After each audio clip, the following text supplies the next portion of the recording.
අද වෙනකොට අපි කම්බාන නිෂ්පාදනය සඳහා විවිධ අමුද්‍රව්‍ය පාවිච්චි කරන මේ අමුද්‍රව්‍ය පාවිච්චි කරන තුළදී බහුතරය අමුද්‍රව්‍ය ඔබ දන්නවා ශ්‍රී ලංකාවේ කිසිම දෙයක් නිෂ්පාදනය කරන්නේ නැහැ. අතන අමුද්‍රව්‍ය ගොඩක් ගෙනලා තමයි අපි නිෂ්පාදනය කරන්නේ.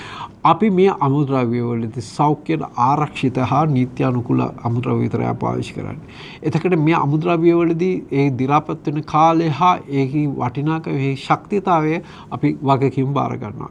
අපි මේකෙදි ගත්තොත් ෆයිබර් පාවිච්චි කරනවා, යකඩ පාවිච්චි කරනවා, තඹ පාවිච්චි කරනවා, ඊයම් පාවිච්චි කරනවා, ලී පාවිච්චි කරනවා, ලී වර්ග 7ක් විතර පාවිච්චි කරනවා, තීන්ත වර්ග පාවිච්චි කරනවා.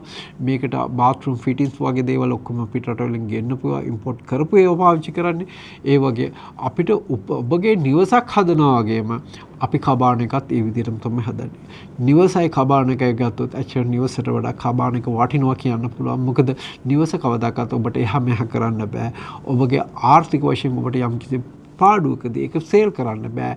ඉඩමත් එක්කයි තමයි කරන්න තියෙන්නේ. ඔබට ඉඩමක් නැති වුණත් මේ කබාන එක ඕන තරම් තැන් තියෙනවා ස්ථාපිත කරන්න. ඔබ දන්නවා අතවශ්‍යම අදකට ඈත කඳුකරි හා කැලෑ ලඳු බිම් වල බවුතාවල නම් මේක පාවිච්චි කරන්න පුළුවන්. මොකද මෙහි ස්ථානගත කිරීම නීති විරෝධී දෙයක් නෙමෙයි. ඒකෙන් උපරිම ප්‍රයෝජන ගන්න. හැබැයි ඉස්සරහට කබාන වලට නීති එන්න පුළුවන්. ඒ එන්නේ ඉස්සලා ඔබ ඉදිරියට ආවල වැඩ කරොත් ඔබට සාර්ථක වෙන්න පුළුවන්.